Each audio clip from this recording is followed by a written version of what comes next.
Before we begin today, I have a special call to action for everybody listening. On July 10th, I will turn 34 years old. Now, 34 isn't special for most people, I know that, but for me it is. Ever since I was 10 years old, and I decided that then Kansas City Jayhawk and future Boston Celtic Paul Pierce was my favorite player, and Paul wore 34, that has been my lucky number. Because of that, this is my lucky year. So, I wanted to do something special. My freshman year of college, I was arrested with a couple friends for possession, paraphernalia, and a couple other related charges to using and distributing marijuana. Luckily for me, I am an affluent white guy, and that disruption to my life was very short-lived. In fact, it was eventually expunged from my record. It's as if this never happened. And more than that, it never kept me from getting a job, a loan, any of this kind of stuff. The same can't be said for millions of black and brown Americans. The war on drugs is built on a foundation of lies, it is racist, and it has been used to disrupt the communities that our white American system has decided is undesirable. In the show notes, you'll find a link to a complete call for action. I would love for you to join me as a birthday present in raising $10,000 for the Drug Policy Alliance, an organization that seeks to end the racist war on drugs. Please go to that link and give me the birthday present of helping millions of Americans who've been unjustly targeted simply by being who they are. All right, let's get started with the episode. But I'm going to just go ahead and invite Jay Shifman up to share his story. So let's give it up for Jay. Welcome to the Choose Your Struggle podcast. I am your host, Jay Shifman. Welcome back to the Choose Your Struggle podcast. This is episode 20. We made it to episode 20. Thank you all for coming along on this ride. It's been fun so far, and I've got some great people coming up, so really excited to keep on going with the podcast. Today's podcast is fun. It is my, I think it's safe to say this, the first person who is still a teenager to appear on the podcast. Sophie Riegel is just incredible. I mean, it's amazing what she's been able to accomplish. She's not 20. There are more episodes of this podcast than there are years of her life so far, and she's accomplished so much. There is a link to her work in the show notes. She is so outspoken on the issues of mental health and the particular anxiety disorders and OCD that she struggles with, and I appreciate it. I honor it. It's inspirational stuff. It really is. And her and her mom are doing some cool stuff together. So definitely check out her materials. I love what she writes. It's all very inspiring, and it speaks a lot of truth, and I appreciate that. The shout out today is a friend of mine, Briana Naylor. She it's cool I get to say this. She's a professional pastry chef. Right? How awesome is that? She's a professional pastry chef. And not only that, but I can attest to how good her stuff is. I asked her to let me pay her to bake me and my wife some stuff. And she did and sent it out, and it's delicious. We ate, she made 2 different types of cookies for me. We ate about half of them. The rest are in our freezer. We're saving them. They're that good. They're really good. They would be gone in a second if I didn't have at least a little bit of self-control. So definitely check out her Instagram, which is linked in the show notes. Thank you to all who have supported the birthday fundraiser so far. A couple more weeks until my birthday. And thank you to all who are reaching out. You know, your opinions matter to me. I really appreciate it. Got a couple of ratings.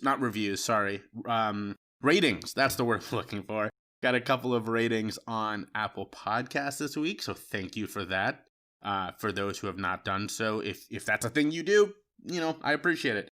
So like it, review it, rate it, all the kind of things you can do to podcasts.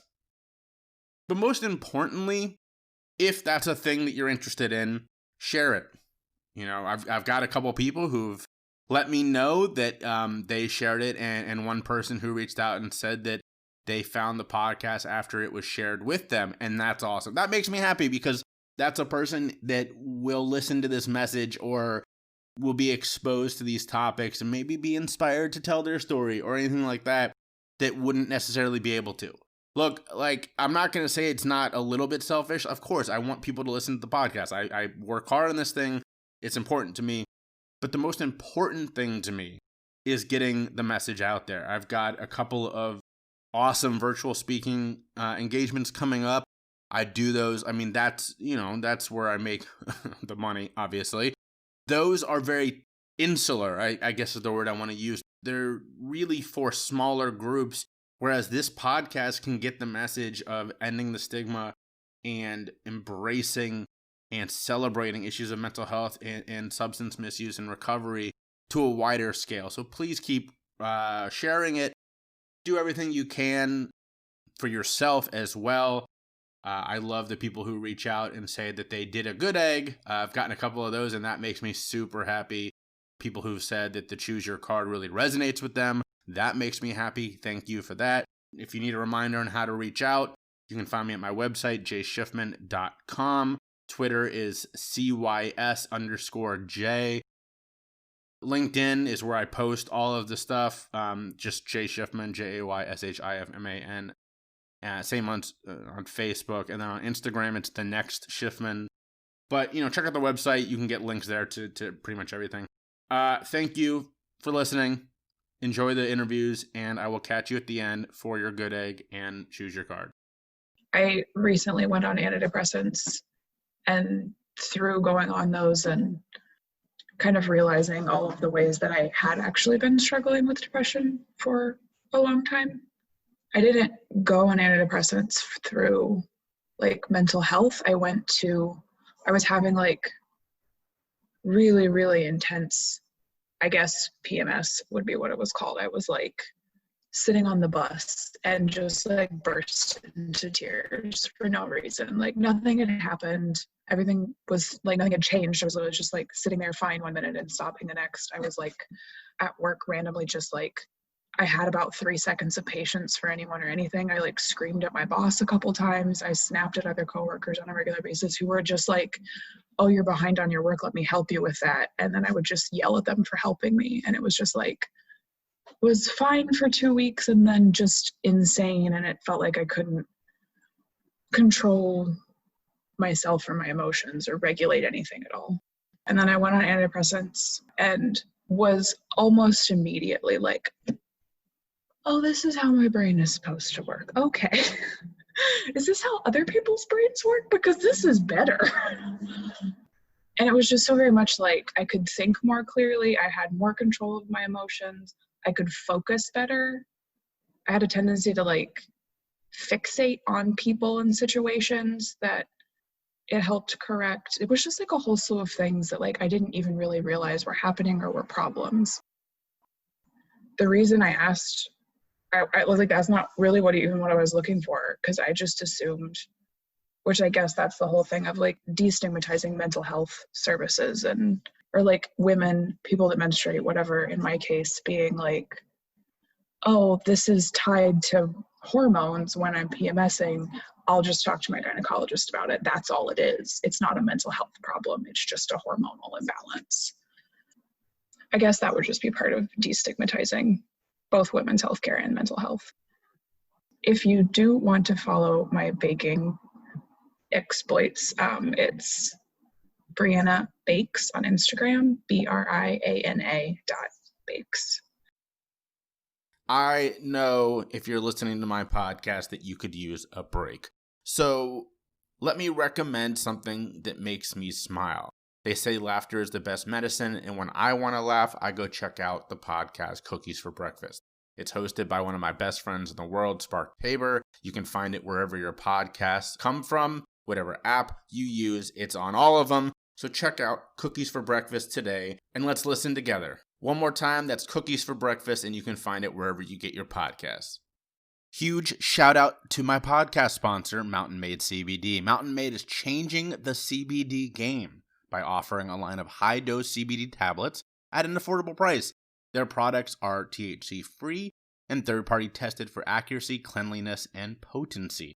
Their products, which now ship nationwide, include Build for CBD saturation, Boost for precision titration, and Recover for rest and rehab. With 9 years experience in hemp and fitness, Mountain Made's founders are focused on creating a quality CBD product to help those with activated lifestyles. Check out www.mountainmade.life to find out more about how their product can help you crush your life. And you know I'm all about that. Remember, their products ship nationwide, so go check out the website today and follow them on social media at Mountain Made. And also listen to episode 7 with Mountain Made founder Mike Passion. All right, back to the episode.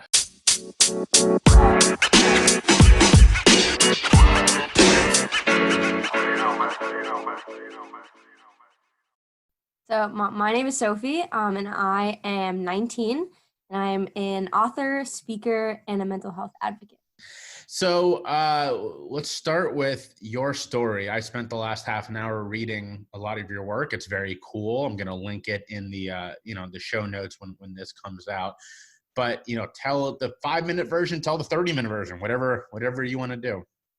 I have been diagnosed with 4 different anxiety disorders, which include obsessive compulsive disorder, trichotillomania, which is a hair pulling disorder, panic disorder, and generalized anxiety disorder.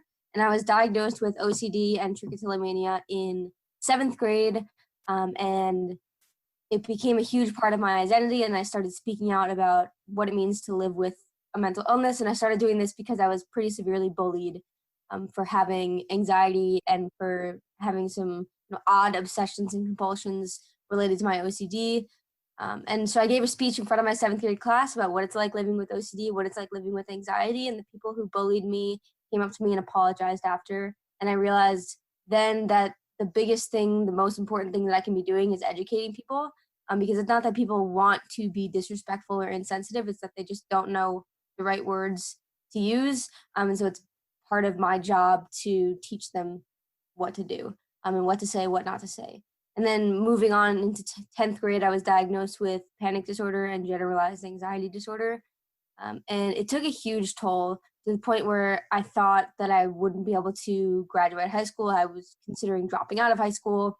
And I ended up having about a month or so where I couldn't go to school because I was having so many panic attacks. I couldn't take tests because I actually lost my vision when I was taking tests because of my panic. And then I started medication and continued with therapy, and I rescued a dog, and all of these things combined really helped me, and I ended up graduating as the valedictorian of my high school. Congratulations. Thank you. So you have since written 2 books, am I right? Yep. One you wrote alone and one you wrote with your mom. Is that correct? Yeah. So talk a little bit about that. I'm working on a book, and it's tough. And you at 19 have written 2. So talk a little bit about that experience. Yeah. So my first book is called Don't Tell Me to Relax, and it was published in January of 2019. It took me 4 or 5 years to write it, which is a long time, but I wrote it throughout high school, and really that day after 7th grade, in 7th grade, where people began to apologize after I gave my speech, is the day I went home and started writing it.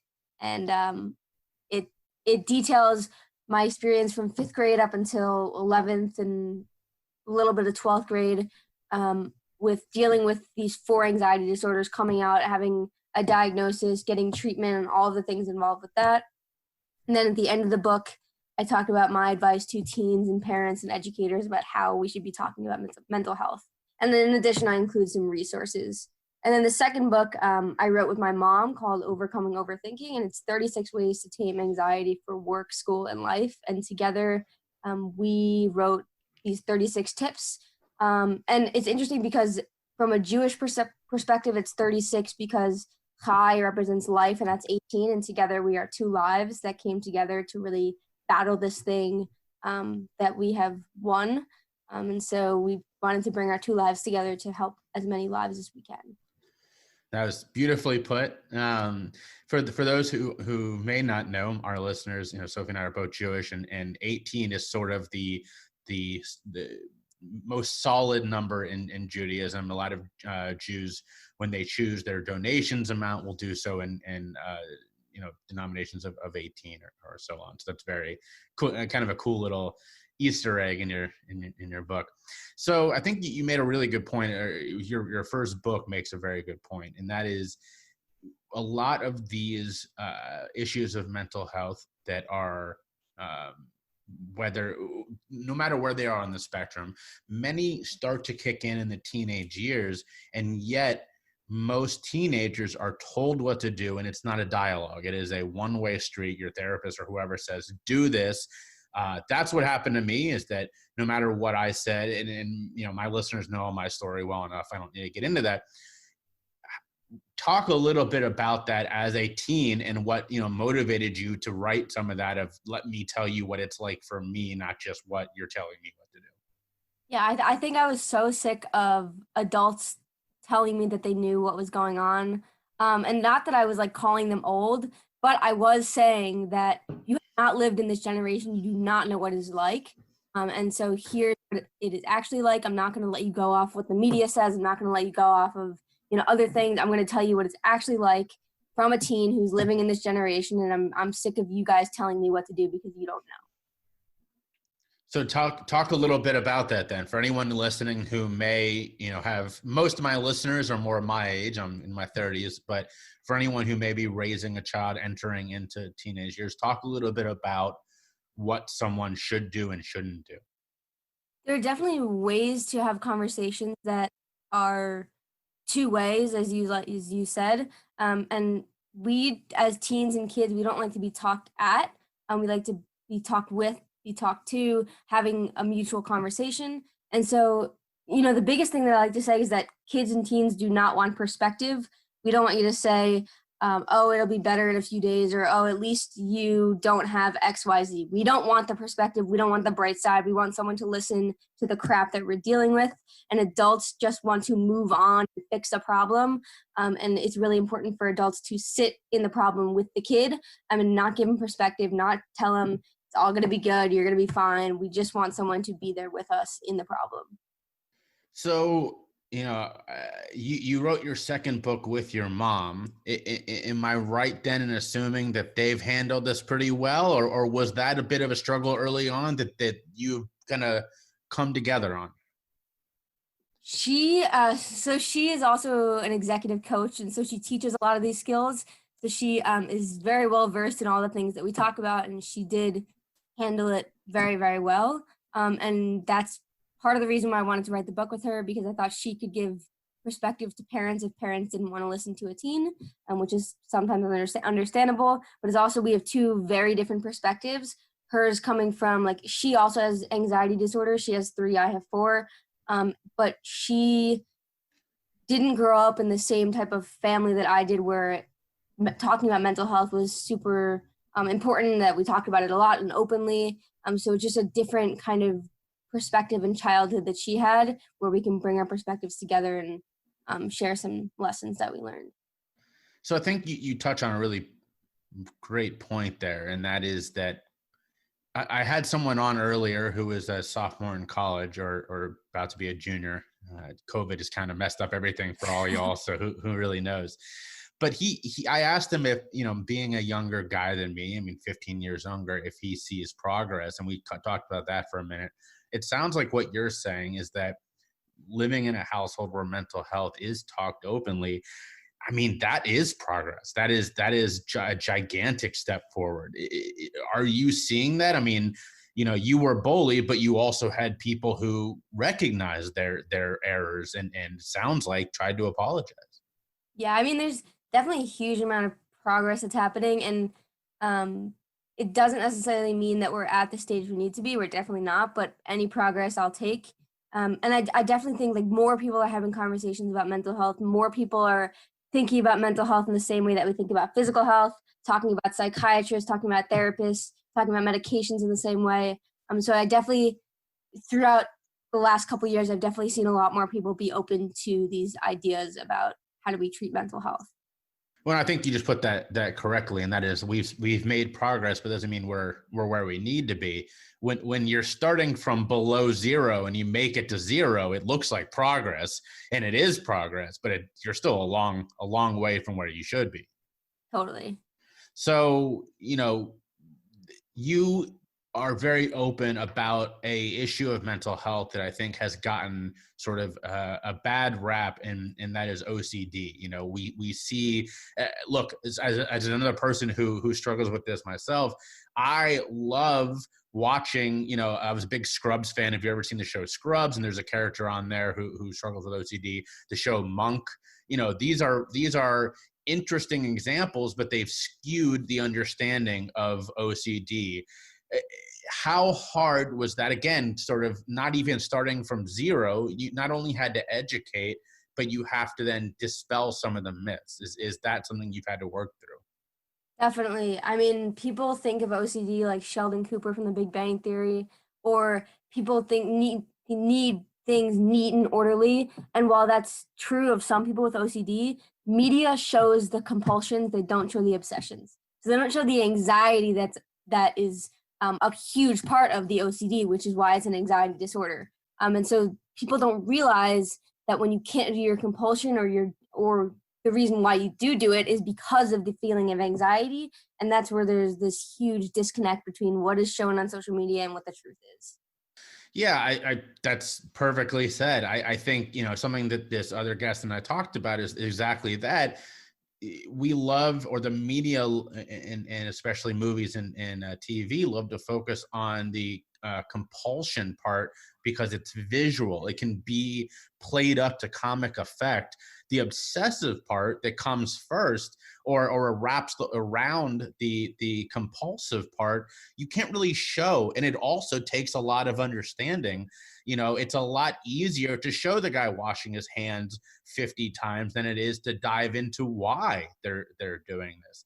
And it's also an extreme end of the spectrum that is not in any way the end all be all of this issue of mental health. Absolutely. Totally agreed. So there's the part of that, though, that is a fear of stigma because it is different, right? I mean, again, from this previous conversation, we kind of connected it to Tourette's, where, you can play it up to comic effect, but to actually talk about it, people feel a lot of stigma. How did you kind of fight through that and tap into the vulnerability that you need to talk about these sorts of things? And honestly, I think I'm still fighting it. I think this is so ingrained in our society that it's hard for me to separate myself from everything else that's going on. But I do think, when I was publishing my first book and it was a month away from being published, and I was like, oh shit, everyone's going to read my whole story and they're going to know everything that's going on. Do I really want that? I was feeling the stigma. I was feeling the shame that goes along with having a mental illness. And the only way to fight that is to really just put myself out there and understand that I'm doing this so that other people might feel comfortable doing this as well. Because if I don't do it and I'm writing books about it and I'm speaking about it, how is anyone else supposed to do it? You have to walk the walk after you talk the talk, right? Absolutely. Before we continue, I like to give my guests multiple opportunities to shout out where people can find them, buy their books. Please, do all of that. Yeah, so you can find all my books, my TED Talk, all my articles and things like that at SophieRiegel.com. So that's SophieRiegel.com. And is there any social media anyone can follow you on, or? Facebook, LinkedIn, and Instagram is all just my name, Sophie Riegel. Yeah, so I found Sophie on LinkedIn, and you were very quick to respond, which I appreciated.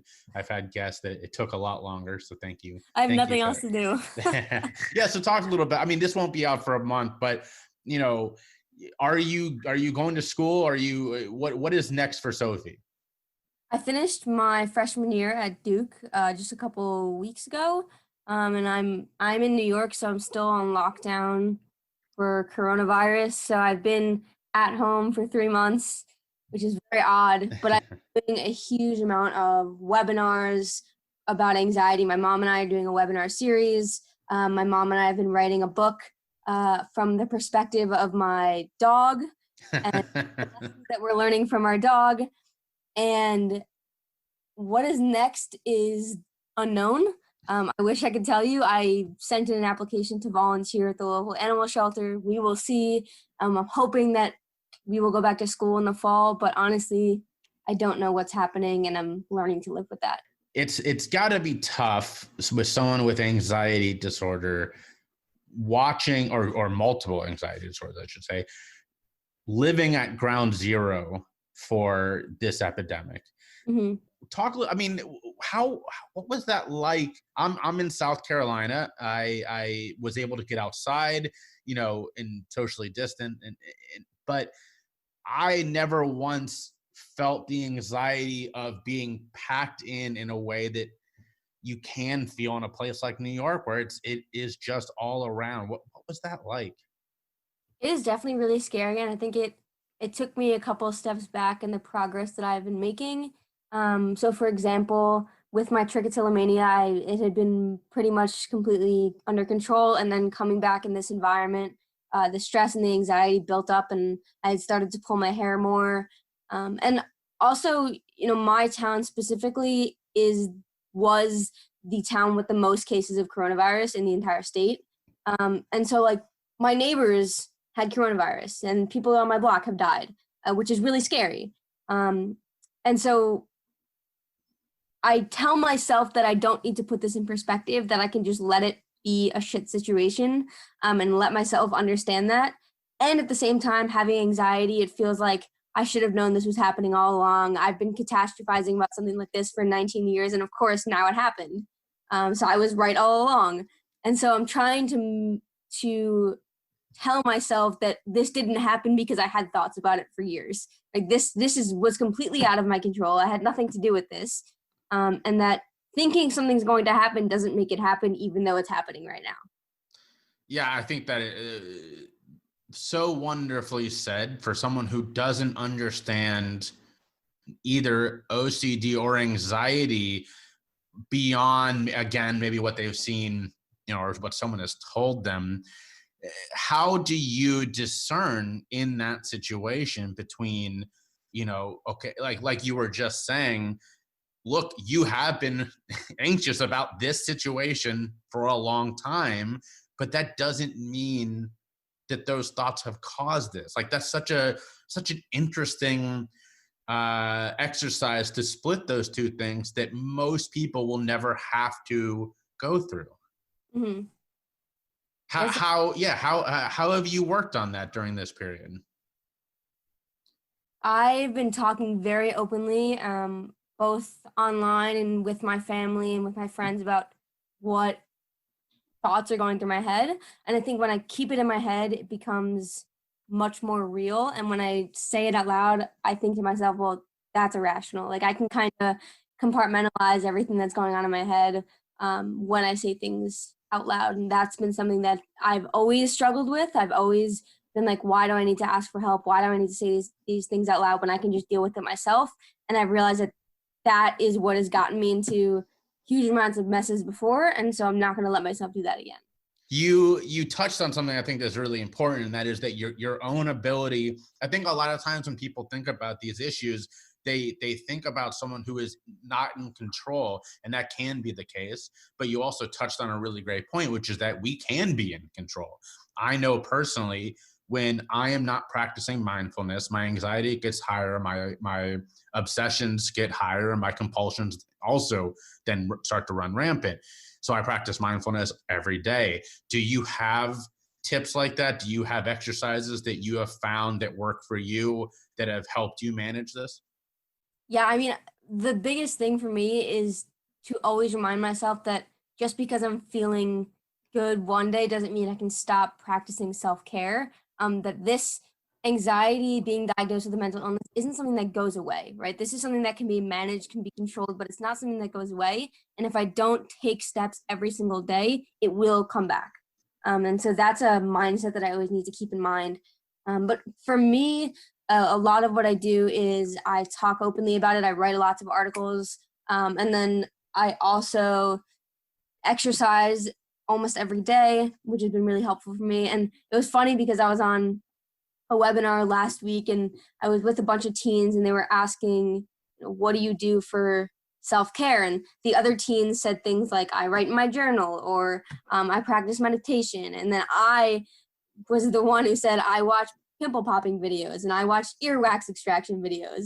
And like, I was the one who gave the non-normal answer. But it actually really resonated with people because people are so used to hearing things like just breathe, just meditate. And I think it's important for teens and adults to understand that there are lots of different ways and whatever works for you works for you. I definitely, that's the most important thing is that when I coach, I have a long list of tips and tricks because what works for me isn't going to work for someone that I'm coaching, and what works for them may not work for me. And so I think that's really important. And you touched on one that is almost universal, and that is just get it out of your head and write it down, whether it's journaling or publishing articles, which you are prolific at. Your website, your article page is just scrolls of great things that you've put out. So once again, let's pause real quick and tell people where they can find that. You can find all of my articles at sophieriegel.com, SOPHIERIEGEL.com. And if you don't want to look there, you can just Google my name and find all the articles. There aren't a lot of Sophie Riegels out there. That's one of the best things about Jewish names is that we can get pretty unique with them. So Totally. So you touched on something that I always like to talk to my guests on, and that's self-care. You mentioned some of the more interesting ones, but I imagine that at this point you are pretty you're pretty much an expert at what works for you. So what else besides writing and some of these pimple popping videos have you found? Personally for me, I know that if I'm struggling and I just need to disrupt an obsessive thought or whatever the case is, putting on the Beatles always helps. What helps for you in those cases? What's your go-to? I always like to have some show on Netflix that I will watch when I'm feeling stressed, and making sure that I always have some show or some book that I can read, because I always know that I feel stuck when I don't have something I'm in the middle of.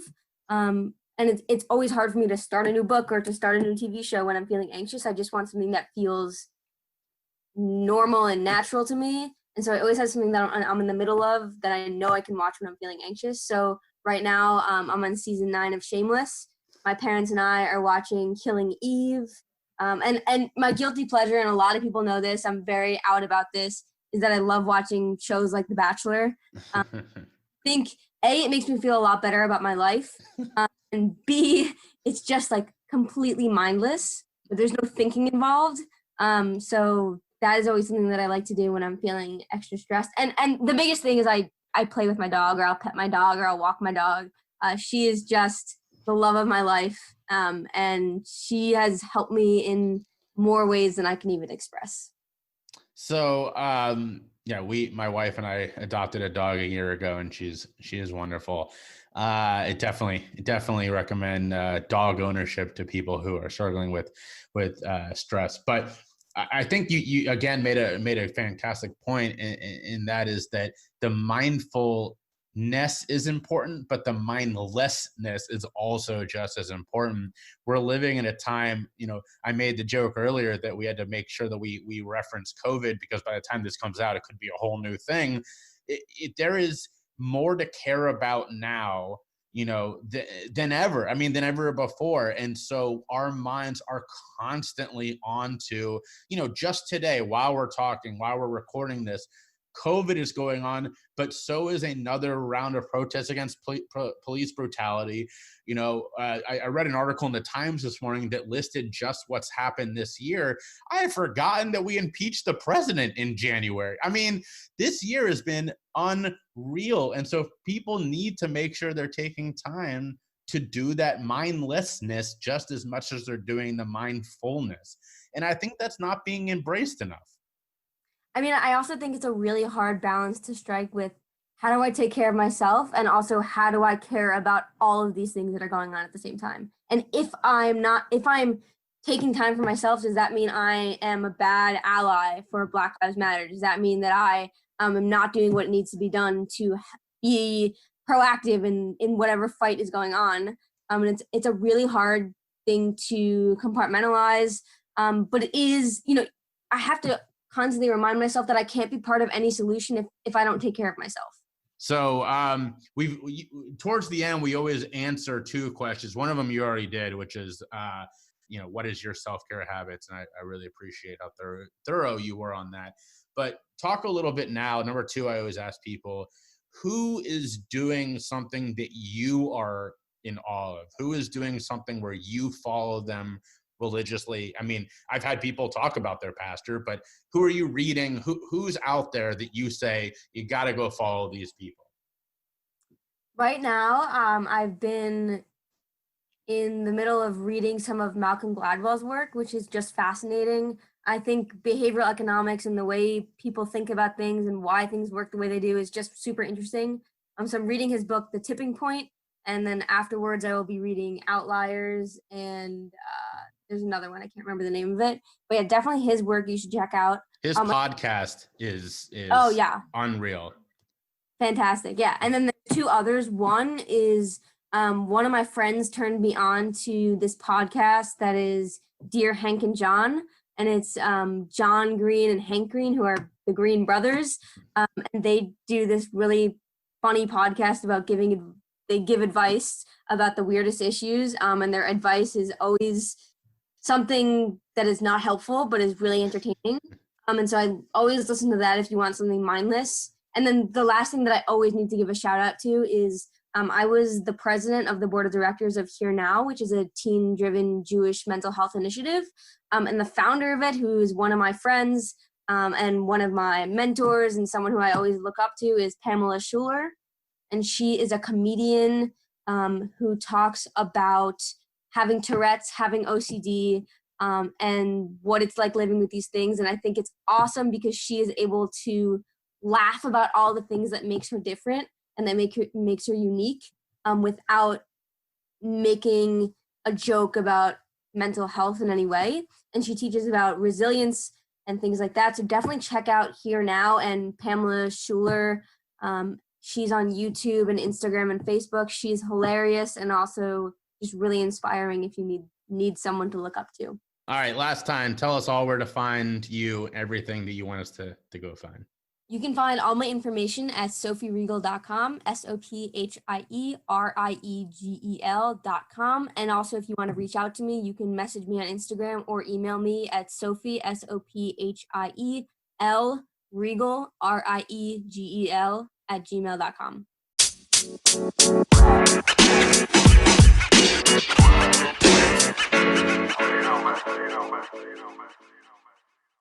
All right, we've arrived at the end of another episode. Thank you for joining us. Hope you enjoyed that. I like I said in the intro, I found Sophie to be so engaging and just really inspiring that she's done so much at such a young age, and she's clearly grabbing this thing by the horns. I can say from personal experience, it took me a while. I was in recovery for 5 years before I started speaking about it, and Sophie just grabbed it, And Briana, for speaking out and look, she taught me something. I do this for a living. I had no idea that a gynecologist could prescribe antidepressants. So when we were talking, we talked about, the importance of also seeing a therapist with that, which is not part of the interview that I chose to share. But I do want to say that here, that is important. The medication is not the only answer and should not be taken alone. Definitely keep talking to your therapist and, work on mental health tips like mindfulness and that kind of thing as well. I mean, it's all part of an equation, Thank you to both of them. Really just enjoyed this week's episode. So we're going to go ahead and get to the good egg and the choose your card. So let's do the cards first. There they are. We are working with the 54 Ways to Ease the Anxious Mind pack today. As always, brought to you by Blurt, the Blurt Foundation over in England. This week, our card, I didn't drop them. That's good news. I did not drop the cards this week. All right, this is a good exercise. This is one that I do. It says, breathe in slowly and deeply to the count of 9. Exhale slowly and fully to the count of 9. And repeat until the can't catch my breath feelings have subsided. That's a really good tip for someone struggling through a panic attack. That's a great tip. If you focus on your physical breathing and physically slow your breathing, it's a way to sort of ease back on the gas pedal a little bit and get your breathing under control, and brings your mind under control and your body under control, and it has a great impact. So great tip. Do some breathing exercises. There's a lot of those, by the way. That's a great one, but there are a lot of those. I have an article coming up online in a couple weeks for a platform that asked me to write about this topic. And it's other ways to be mindful besides meditation. And one of them I mentioned is a breathing activity that I like a lot. So there are others, but that's a really good one. Great tip. Thank you, Blurt. Love it. This week's good egg is sticking with the theme I've been going off of for about the last month now. The mental health space, the substance misuse space. Look, we know that there are racial disparities. This isn't news, right? The war on drugs, like I said in my in my call to action, has been used for decades to try to make drug use dangerous and a racial issue that it isn't. And let me make sure I'm being really clear on that. There is this idea that has been perpetrated that drug use is a black activity. That's just flat out racist and just flat out false. So it shouldn't surprise anybody that many of the voices we're hearing in the mental health and substance misuse and recovery space are white. Because when a white person struggles with these issues, it's a setback. It's a thing to work on. It's a inspirational journey to overcome. But when a black person struggles with this, they end up in jail. So again, it's not surprising. That being said, there are a lot of incredible voices out there who are black in this space. So your good egg for today is there's a link in the show notes to a cool story. I believe it's 25. I don't have it in front of me. I believe it's 25 black voices in the mental health space that you should follow. I follow all of them. I am embarrassed to say that I was only following 5 of the 25 before this. That's not okay. I got to do better at that. But the good news is I'm following them all now. So I encourage you all to follow them. Give them your attention. Give them your ear. Some are Instagram, so give them your eyes. But check them out. That's your good egg. Let's help break down the racist barrier that exists in this industry and encourage more voices and ideas and thoughts and successes from all diverse backgrounds and diverse in every sense of that word. So thank you all for joining today.